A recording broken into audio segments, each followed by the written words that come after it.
Hey everyone. So today we will be building our very own Python package and publishing it onto the web so that anyone can install it via a pip command. The package we're going to be making is called CussChecker. I previously called it SwearChecker, but throughout the video you'll understand why I changed the name. More about that later. The purpose of this library is to simply check words that are cuss words and return true or false. This is not a very big package, as you might have already realized. This is mainly just so that you yourself can learn how to create packages and publish them onto the internet. Many bigger packages such as Pygame and dkinter all are found in this website. So let's get started. Alright, so the first thing we're going to do right off the bat is code the package itself. This is arguably the hardest part of this tutorial, and you're going to notice very quickly that this tutorial is not very hard. Alright, so to do this, first of all, open up a file. I called mine workspace package. Then make another file for where your package is located. The title of this package is going to be the name of your library, so mine is SwearChecker. Then create a file called init.py. So inside of init.py, you don't entirely need to write your code, but if your library is very small, you probably should. So, as discussed earlier, what our package is a SwearChecker. Alright, so we're going to create a class. So let's call this class check. Alright, the first thing we're going to do is create our constructor class. So def __ init. Alright, and then just take in the argument of self and words. The way this package is going to work is that you would give in a list of strings, and it's going to check every single string to see if it's a swear word. As I spoke about this earlier, this is not a very big package itself. This is a very small package just to teach you guys how to make packages. Alright, so yeah, in my constructor, I've created one argument of self.words, and then we're just going to create another function called, find. Alright, and it's just going to take the argument of self, and then what it's going to do is we're going to create a list of different swear words. So I'm not going to say these swear words out loud, as, well, swearing is bad, but I'm just going to type them inside of here. Alright. I'm not going to write anything super profanity because, well, you know, it's not a good thing, right? And just be sure, and I'm just going to comment this out. Like, I'm going to write a comment here so that if someone's reading this, they don't think that this is something suspicious. These are not meant as hate words. Alright. Now the next thing we're going to do is grab every single word.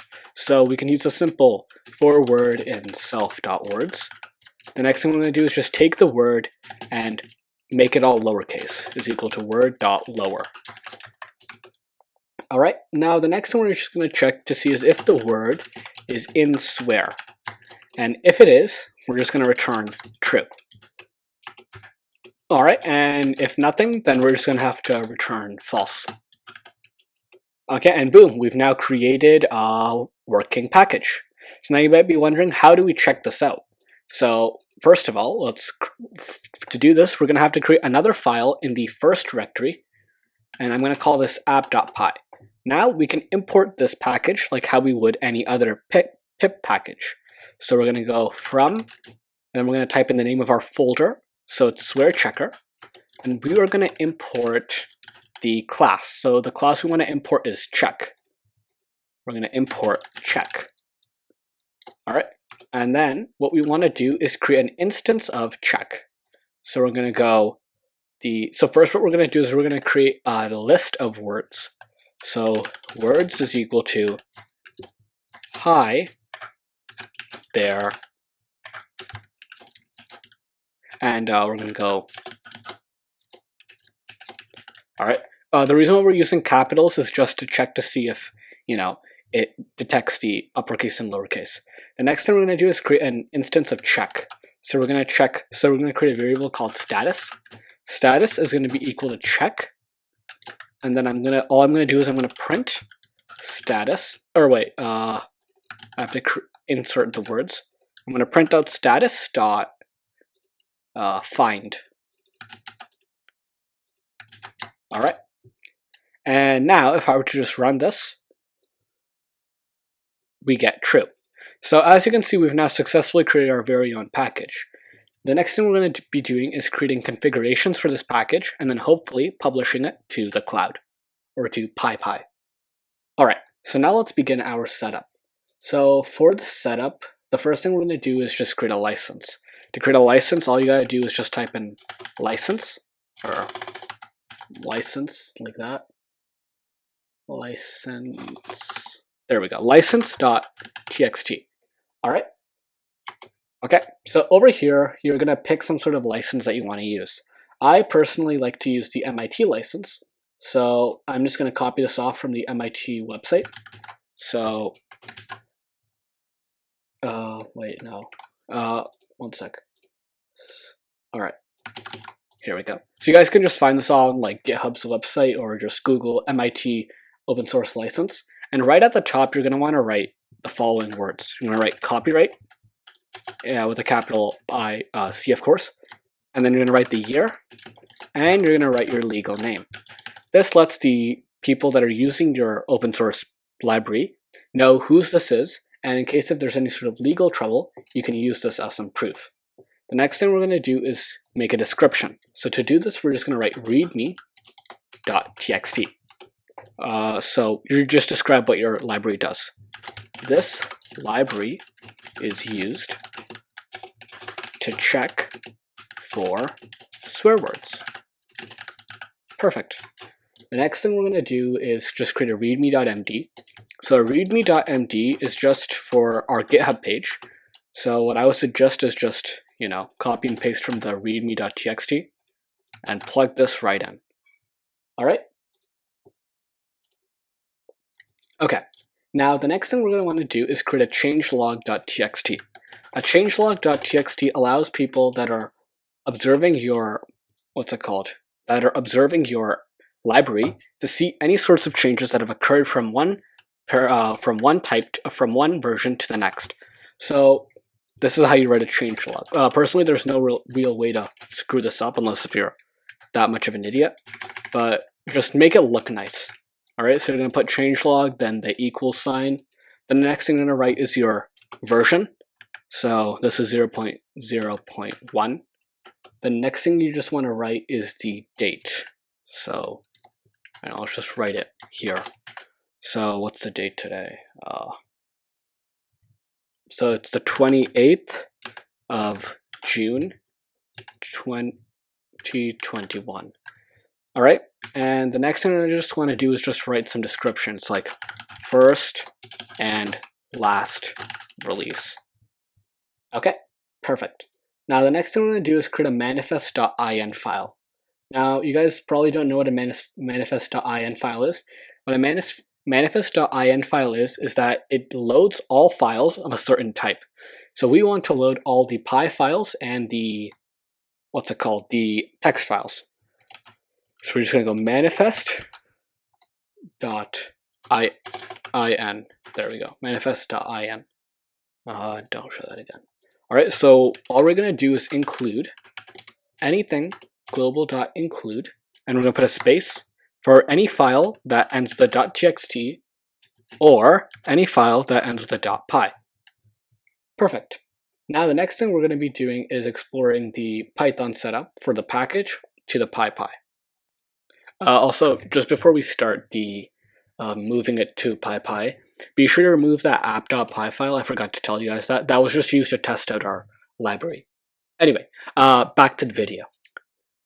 All right, quick update from future me. Be sure to remove the app.py file that was over here because you don't need it, and it's gonna, ruin your entire package itself. Just something to know. Also, one more thing I also forgot to tell you guys is that you're going to want to install setup tools and Twine. These two are used to push your Python or the code from your computer off to the PyPi web server. So to do this, just write pip3, or pip if you're on a Windows computer, pip3 install Twine. All right, and that's just going to download Twine. So I already have it installed, so yeah. And then we're also going to want to do pip3 install setup tools. All right. All right, so the first thing we're going to want to do is just create a GitHub repo. All right, so I already made one. It's just called Swear Checker. And because I don't have Git initialized right now, I'm just going to, upload the code. So to do this, I'm just going to go to upload existing file. I'm just going to, copy and paste this. And boom. So, if that works. Okay. And let me just wait for this to go in. All right. Okay, so as this is loading, I'm just gonna, did it work? Yeah, okay, so it's just gonna take a couple of minutes. Yeah, so as you can see, my GitHub page is nice and ready. The next thing I'm gonna do is just go to pypi.org. So that's pypi.org. All right, and then over here, what you're gonna wanna do is just sign up for an account. So I already have mine signed up, but be sure to have yours signed up on your local machine and make sure it's not in an incognito page, otherwise it won't recognize the cookies and it would require you to sign in again. All right, but if there's some reason that you have to use an incognito page, which is kind of suspicious, then I guess you're gonna have to go with that. All right, so now let's push our code. All right, so the next thing you're gonna wanna do is just clone the GitHub repository that we made earlier. You don't need to do this, but it would make sense to do it so that you get into the habit of open sourcing with GitHub. So I'm just going to open up my terminal here, and now we're going to start to push this over to the PyPi website. So make sure that you're in the main directory. So the first thing you're going to want to do is just type in python3 setup.py and then go sdist. All right. So now what it's going to do is it's going to take everything from the setup.py and create a file called sdist. All right, perfect. Now, the next thing we're going to do is just upload this sdist file all the way into the PyPi server. So to do this, we're going to clear this out. We're going to go twine upload, and we're going to go double dash actually, repository dash URL. All right, then we're going to go https upload.pypi.org/legacy, and we're going to put a space, and we're going to type dist, and we're going to put a slash, and we're going to put in an asterisk. And then what you're going to want to do is hit enter. You're going to want to put in your name that you signed up with in PyPi, and then the password that you used to sign up with in PyPi, not your computer password. All right, now it's just loading it. All right, so I'm just going to wait for that to happen. Okay, redirected. Redirected, attempt to redirect. Your trust user setup url.org/legacy. Okay, okay, so there appears to be an error with my redirect. So I'm just going to quickly fix that right now. All right, so I figured out the mistake, and that was that I didn't include the dash inside of my twine upload. But there were a couple of more mistakes that came along with it. And the main was that I wanted to include Swear Checker as my package, but it appears that Swear Checker already exists. So I decided to improvise and call it Cuss Checker. So be sure in your setup file to remove Swear Checker and instead call it Cuss Checker. Not that big of an issue. So I'm just going to set it up once more. Then I'm going to upload this. So I'm going to insert my username, and then I'm going to insert my password from PyPi. All right, and now as you can see, I've now gotten this link as to where my package is located. So I'm just going to exit out of here, and I've opened up my browser. All right, and as you can see, we now have this Cuss Checker installed. All right, so now let's play around with this. All right, so the first thing you will want to do is just take the Cuss Checker and just go pip3 install and Cuss Checker. So I already have it installed, so I don't have to, worry about it. The next thing you're going to want to do is import the check class we made. The next thing you will want to do is create a list of words, and then, call the check library and print status.find. And Oh wait, it doesn't work with the terminal because it's not set up yet. But just go python 3 libtest.py. And as you can see, it's true. The reason why I wasn't connecting to there is because I have this VS Code issue. But as you can see, it works when running it with the raw Python connector. So thank you guys for watching. If you guys have any questions, please leave them in the comments below. This video took especially long to make, so I would appreciate it if you guys liked and subscribed. Have a nice day.